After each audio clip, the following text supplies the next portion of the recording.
Hello and welcome back to module 2 of the lecture series on literary theory and literary criticism. In the previous module, we are looking at some of the basic eco-critical concerns and how it engages with what its concerns are and what its premises are, and how it seeks to engage with literature, literary texts.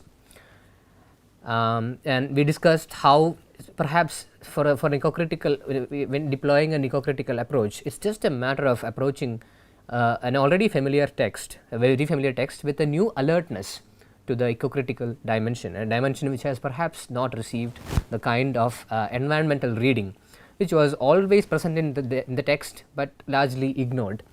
We will look at a couple of examples of how this is done, and we will look at a couple of literary pieces and see how an eco-critical engagement with these particular kinds of text can be achieved.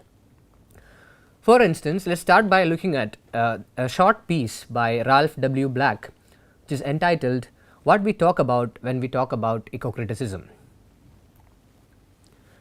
This is an extended quote, so I will read it out for you. Not long ago, I saw King Lear again, Olivier's Lear.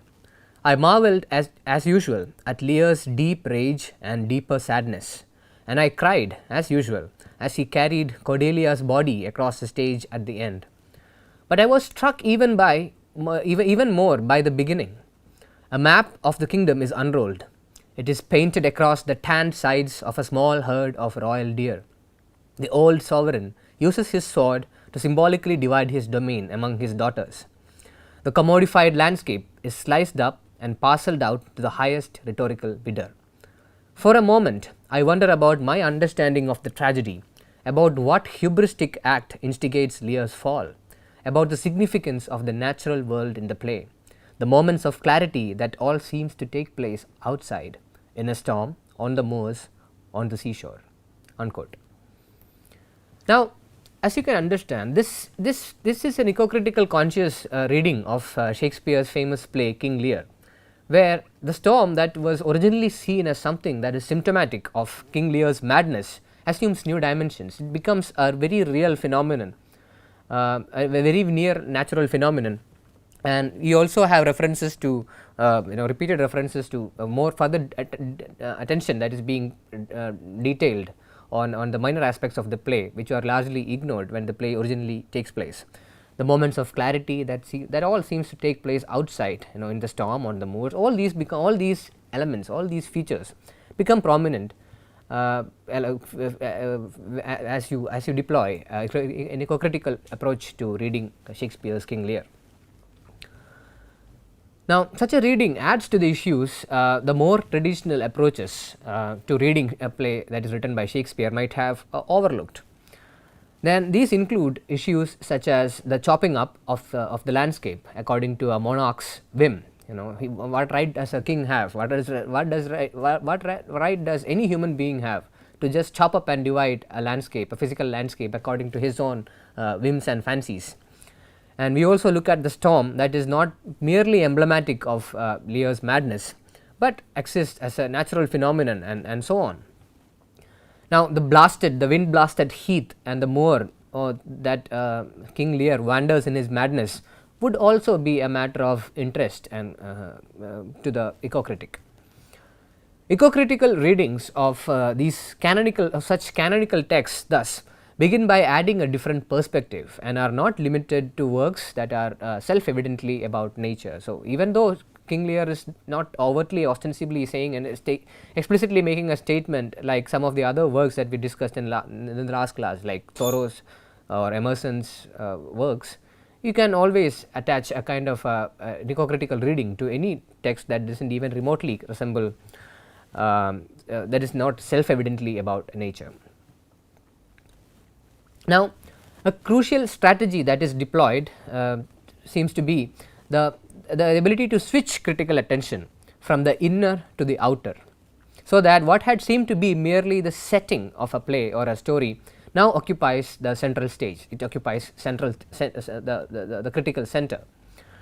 Thus, in the example that we just discussed, a storm becomes a storm and not just some vague metaphor for the turmoil in King Lear's mind. To cite another example, Let us take a story by Edgar Allan Poe. His well known story, The Fall of the House of Usher, relates the story of a person called Roderick Usher. And Usher is accompanied by his sister known as Madeline, and they both are seen as undergoing some kind of voluntary imprisonment in an ancient, isolated and crumbling house known as the House of Usher. Now, this house, we are told, stands right next to a very evil looking, a very sinister looking lake.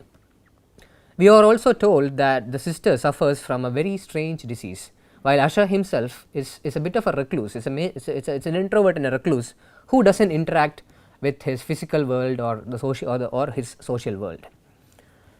Now, this famous story is usually understood and retold and read with a focus on the morbid psychology that rules over Usher, and on the strange way in which the narrator, there are three characters, there is a narrator, there is Madeline and there is Usher, and on the strange way in which the narrator's arrival triggers Madeline's decline, mental decline. The story is also read by citing Usher and Madeline as aspects of the narrator's own being, that is, as a subconscious underside to his own rational self. Now, this is a common literary or critical ploy through which the external elements, whether it be the characters, the objects, the situations or the events, the plot elements happening within the play, these are all external, and this is a common critical ploy where the external is often read as the internal, which in this case would represent the elements of the subconscious itself. However, in contrast, an eco-centered reading focuses on the outside, on the house and its environment, rather than the inside, which is to say on the owner of the house and his own morbid psychology. Now, an eco-centered reading also uses ideas of energy, entropy and symbiosis.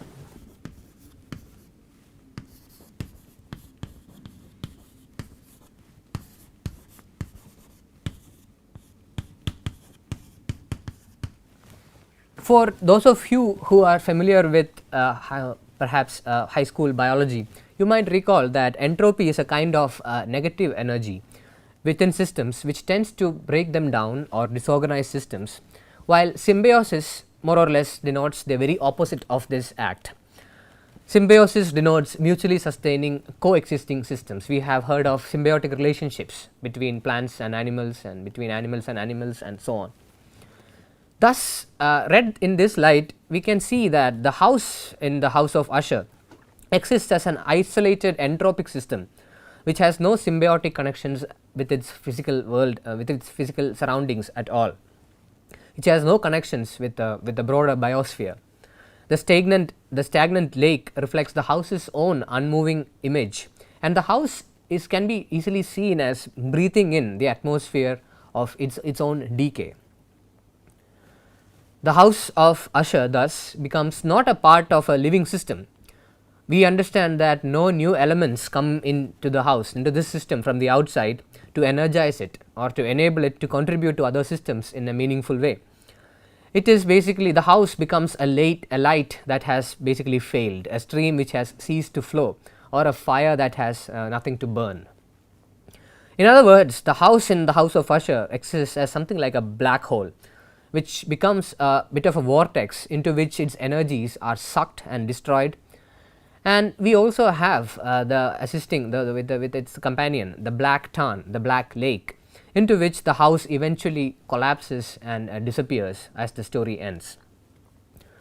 Even the character of Usher is seen as somebody who is all culture and who has nothing that is derived from nature. He is all culture and no nature. We understand from the story that he is photophobic, which is to say that he is hypersensitive to light. He likes living in darkness, and he cannot bear natural light at all. Interestingly, he prefers the natural light represented in paintings, the artificial light represented in paintings, to naturally occurring physical light. We also know that he cannot bear to hear natural sounds either, and he only lives off the processed sound of artificial music. Thus, what we have in the story here is basically an ecosystem that is damaged beyond repair, and it's basically something that exists on its death throes.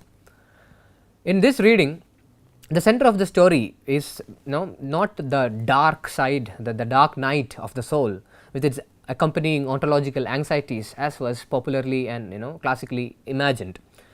Instead, what we have is the permanent night of a willfully courted ecological disaster that is just waiting to happen. It is like something that is it is something like a nuclear winter or a case of solar exhaustion. Now, as you can see, this offers a much more frightening tale than the conventional that any of the conventional stories of the story might have offered us. And this is because we understand now that as the narrator runs away from the collapsing house, we know that there won't be any place for him to left for him to run into. It becomes almost apocalyptic in its tones. Thus, ecocriticism functions counterintuitively to long-standing and deeply ingrained Western cultural traditions that depend on anthropocentric attitudes. Now, we know that Protagoras was an early Greek philosopher who lived in the 5th century BC, and it was Protagoras who made the famous statement that man is the measure of all things, which places the human race starkly and confidently right at the center of everything in the universe. Similarly, in the book of Genesis in the Bible, we understand that human beings are given dominion over the fish of the sea and the birds of the air and every creature that moves on the ground.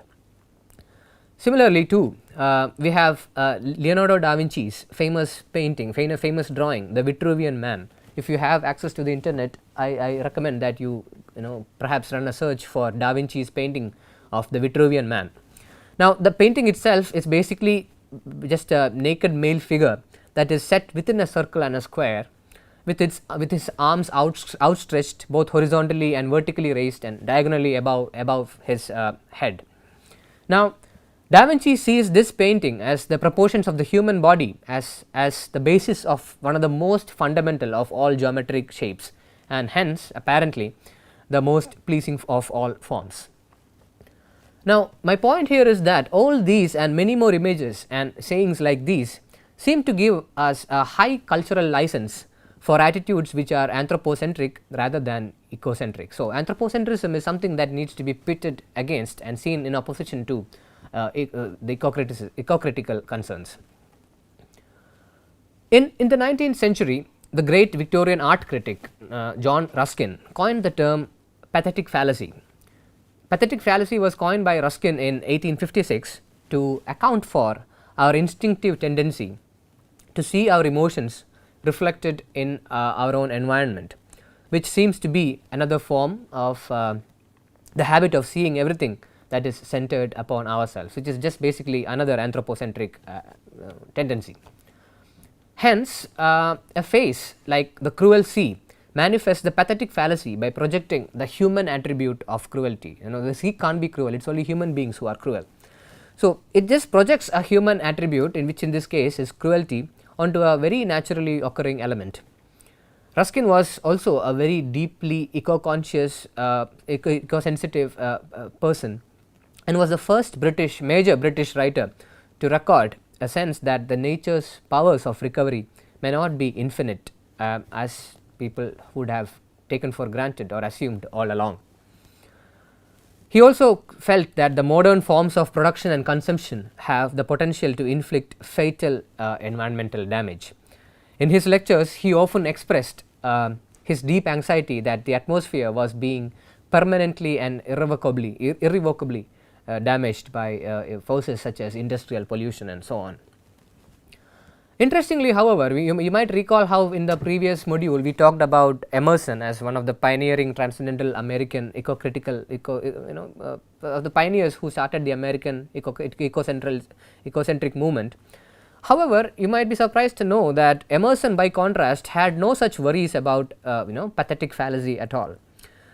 Nature always wears the colors of the spirit was one of his dictums, and we can find this in the first chapter of his Nature. And with this we can now go back to the fundamental distinction between the eco-critical approaches of the United Kingdom and that of the USA that we discussed earlier, in the first module of this lecture series.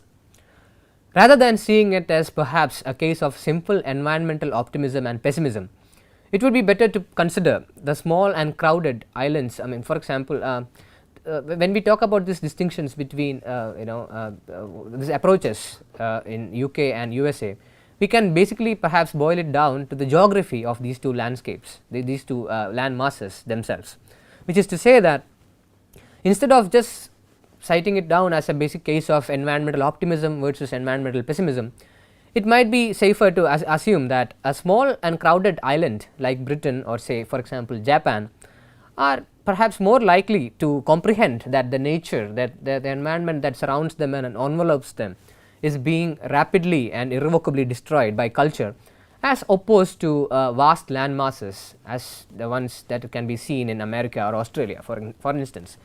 So, if you are an Aussie or if you are an American, perhaps the impact of this kind of environmental degradation will be felt to you much later than perhaps in a country like the UK or Japan or perhaps even Mauritius. Therefore, to sum up the lecture, let's try to recall what an eco-critic would do or engage with. Eco-critics basically are interested in rereading most of the major literary works from a very ecocentric perspective, and they deploy a kind of method that pays particular attention to the representation of the natural world. It does not have to be a text that engages directly with nature or themes that can be attributed to nature, but even perhaps a play like King Lear can be read in an eco-critical light, as we just saw.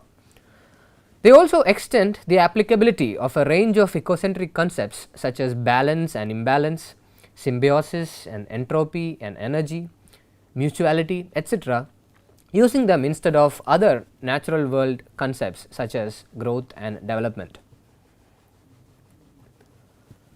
Ecocritics also give special canonical emphasis to writers who foreground nature as a major part of their subject matter, such as the examples that we talked about in the first module, such as the American Transcendentalists, the British Romantics, the poetry of John Clare, the works of Thomas Hardy and the Georgian poets of the early 20th century, etc. Now, these are in effect works that foreground nature to a great degree, and the ecocritics are, they would like to place canonical emphasis on such works. They also extend the range of literary and critical practice by placing a new emphasis on the relevant factual writing, which is especially something that is reflective, which can be found in reflective materials such as essays, travel writing and memoirs, etc., instead of just focusing on literary texts, literary works. And finally, they might also turn away from this idea of social constructivism